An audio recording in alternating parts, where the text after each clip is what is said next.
नमस्कार। नमस्कार। Laundry channel में आप सबका स्वागत करते हुए आज मैं आपको एक ऐसे शख्सियत के धनी जिन्होंने सतना में, जिला सतना मध्य प्रदेश में अपने नाम से ही नहीं अपने काम से पहचान बनाई है, जिसके कारण मध्य प्रदेश भारतीय जनता पार्टी ने उनको जिला सतना की जिम्मेदारी सौंपी है। आज वर्तमान में वो पद भारतीय जनता पार्टी जिला सतना के अध्यक्ष पद पर कार्य कर रहे हैं। उनका शुभ नाम है श्री नरेंद्र त्रिपाठी जी। तो आइए जानते हैं हम उनके राजनीतिक सफ़र के बारे में कि उन्होंने अपने इस राजनीतिक जीवन का प्रारंभ किस तरीके से किया, जिसके कारण आज वो इतने महत्वपूर्ण पद पर जिलाध्यक्ष के पद पर बैठे हुए हैं। तो मैं आपसे केवल सबसे पहले संक्षिप्तता में आप हमें अपने राजनीतिक सफ़र के बारे में बताते हुए थोड़ा सा आप अपने परिवार की पृष्ठभूमि पर भी प्रकाश डालें। मेरा पूरा परिवार जनसंघ का परिवार था और मैं बहुत छोटा था जब मेरे बाबा जी चुनाव लड़ते थे नगर पालिका वार्ड का, और न जाने क्यों जब वो लड़ते थे और चुनाव हर बार हार जाते थे और बहुत कम वोट मिलते थे। मुझे याद है उस समय हम लोग जनसंघ का झंडा लेके छोटे छोटे लड़के नारे लगाते हुए घूमा करते थे और बहुत अच्छा लगता था।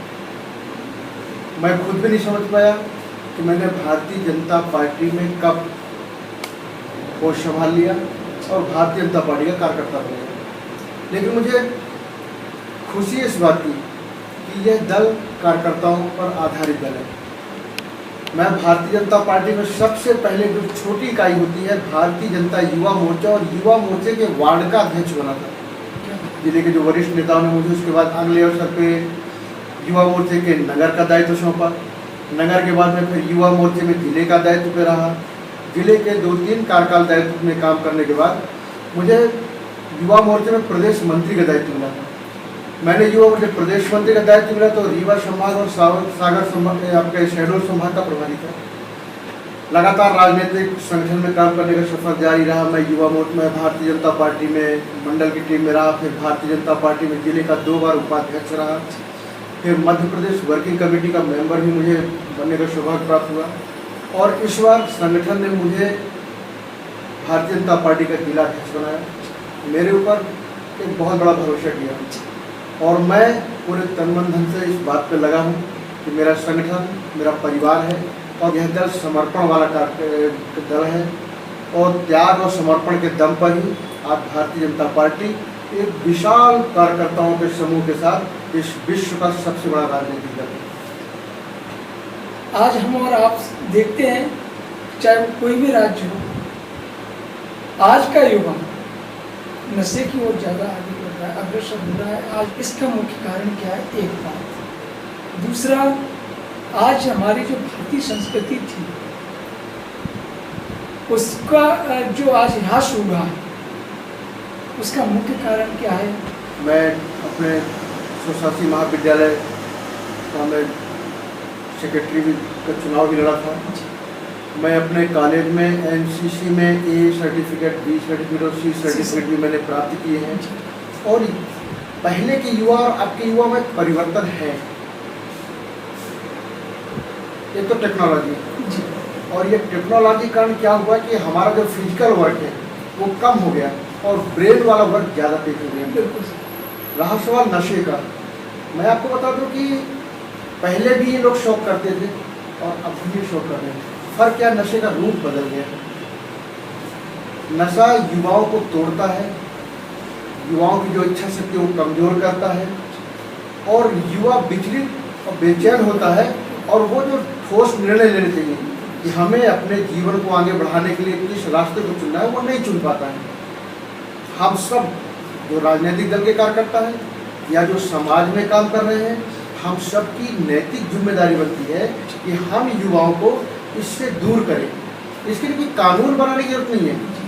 हर बात पे कानून बनाकर हम कानून के माध्यम से, भय के माध्यम से, दंड के माध्यम से हम इन्हें नहीं रोक सकते, बल्कि एक जागरूकता होनी चाहिए।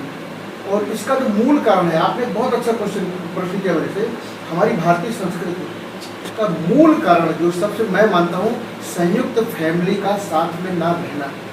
93 में फादर एक्सपायर हुए थे, लेकिन हम 3 भाइयों ने एक साथ बैठ के एक शपथ ली थी कि हम जमाने से लड़ेंगे, हम कुरीतियों से लड़ेंगे, हम किसी भी प्रकार का संकट हमारे घर परिवार में आएगा हम मिलकर मुकाबला करेंगे, लेकिन हम आपस में नहीं लड़ेंगे। और वो जो संयुक्त फैमिली का मजा है, आज भी मैं आपको बता दूं कि मेरे फादर को एक्सपायर हुए लगभग 25 साल पूरे हो गए, लेकिन आज भी हम संयुक्त फैमिली में हैं। हम तीनों भाइयों की शादी हो गई, हमारा परिवार भरा पूरा तीनों भाइयों का है, लेकिन इसके बाद भी हम तीनों भाई दोपहर को एक साथ बैठकर भोजन करते हैं। आज इस समय जरूर, क्योंकि राजनीतिक समय देने का मैं नहीं दे पा रहा। बाकी यह नियम, मेरा एक भाई डॉक्टर है, उनका अपना मेडिकल स्टोर है, क्लिनिक है, एक भाई का अपने किराने जनरल स्टोर की दुकान है, और मेरा खुद का विद्यालय है। कहा शौर भाई साहब, हम संयुक्त फैमिली की बात कर रहे थे, आज का रिश्ता खत्म होता जा रहा है। आज चाचा अपने भतीजे को नहीं डांट पा रहा, बिल्कुल सही, बुआ अपने भाभी के लड़के को नहीं डांट पा रही, दादी अपने नाती को जितना प्यार करती थी वो प्यार नहीं कर पा रही। आज वो अबोध सा बालक, छोटा सा बालक दादी की गोद के लिए तरसता है, दादा की उंगली पकड़कर चलने के लिए तरसता है, चाचा चाची के प्यार के लिए तरसता है। वो सिर्फ मम्मी और पापा जानता है, और पापा व्यवसाय में, रोजगार में, जिंदगी की दौड़ धूप में व्यस्त है, और मम्मी के पास घर के इतने काम है वो पूरा समय नहीं दे पाती। और वो लड़का उस उम्र से ही एकांकीपन जीवन जीने लगता है, उस उम्र से ही अकेलापन महसूस करने लगता है, और वो अपनी दुनिया में दोस्त बाहर तलाशता है, और बाहर की जो दोस्ती मिलती है वो उसको यथार्थ सत्य नहीं बता पाती। जब से बीजेपी सरकार आपके मध्य प्रदेश में स्थापित हुई है, तो माननीय शिवराज जी ने अपनी सरकार बनाने के बाद कौन कौन सी नई योजनाएं सतना जिले में चालू की हैं? माननीय हमारे मुख्यमंत्री शिवराज सिंह चौहान जी ने जितनी जन कल्याणकारी योजनाएं लागू की हैं, उन योजनाओं के माध्यम से हम हर तबके को मदद पहुंचा रहे हैं। देखिए, सरकार का काम है विकास करना, विकास हमारे सड़कों को होनी चाहिए, विकास लाइट को होना चाहिए, बिजली मिलनी चाहिए, और पानी की व्यवस्था होनी चाहिए। ये तो मूलभूत सुविधाएं हैं। मध्य प्रदेश पहला प्रदेश बना जिन्होंने बेटी बचाओ बेटी पढ़ाओ अभियान को अपने हाथ में लिया, और आज इसी अभियान को न जाने हिंदुस्तान के अंदर कितने प्रदेश हैं जो इस अभियान को अपने अपने प्रदेश में लागू कर रहे हैं। जी, बेटी बचाओ बेटी पढ़ाओ अभियान, आपकी लाडली लक्ष्मी योजना चलाई। माननीय मुख्यमंत्री जी ने एक मतलब संवेदनशील मुख्यमंत्री, उन्होंने कहा कि गरीब की बच्ची की भी गोद भराई रस्म होगी, गरीब की बच्ची का विवाह भी धूम धड़ाके से होगा, गरीब व्यक्ति भी अपना इलाज अस्पताल में अच्छे से कराएगा। जहाँ पे गरीब आज तक किसी भी राजनीतिक दल की इतने राजनीतिक दल की सरकारें बनी, किसी भी सरकार ने आज तक किसी गरीब को एक ईंट और एक खपरेल नहीं दिया, वहाँ मध्य प्रदेश में भारतीय जनता पार्टी की सरकार, केंद्र में भारतीय जनता पार्टी सरकार, हम आवास बनवा कर दे रहे हैं। किसी गरीब को किसी सरकार ने एक मोमबत्ती नहीं दी, और भारतीय जनता पार्टी की सरकार उन्हें उज्ज्वला योजना के तहत गैस सिलेंडर दे रही है, गैस चूल्हा दे रही है। धन्य है शिवराज जी कि आपने एक श्रवण कुमार की भूमिका अदा की, और उन बुजुर्गों को जिनके बच्चे चाहते हैं अपने माँ बाप को तीर्थ यात्रा कराना, अपने माता पिता को यात्रा कराना, वो नहीं करा पाए, तो उसका रोल भी शिवराज सिंह चौहान जी ने अदा किया। और ना जाने कितने लोग आज जो है तीर्थ दर्शन योजना के तहत कई जगह तीर्थ यात्रा कर दिया गया। इतनी योजनाएं हैं कि अगर उन योजनाओं का बखान किया जाए तो शायद हमारे और आपका समय कम पड़ेगा। ये हमारे देश में पहले बेटियों को, माताओं को देवी का दर्जा प्राप्त था, है और शायद रहेगा, लेकिन आज के अगर वर्तमान परिवेश में देखा जाए तो ये केवल कहने के लिए दिखाई दे रहा है।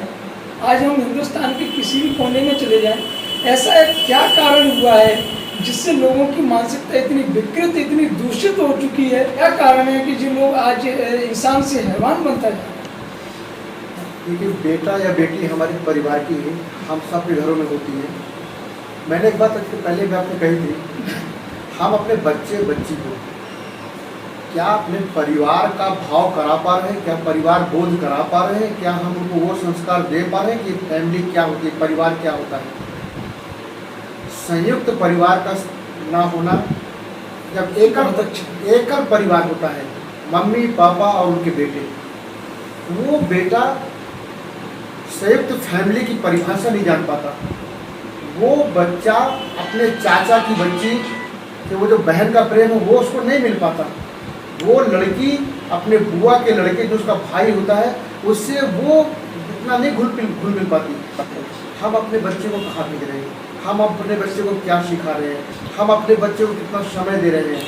हमें अपने जीवन का प्रतिदिन कुछ ना कुछ समय निकाल के हमें अपने बच्चे को देना पड़ेगा और हमें उन्हें भारतीय संस्कृति बतानी पड़ेगी।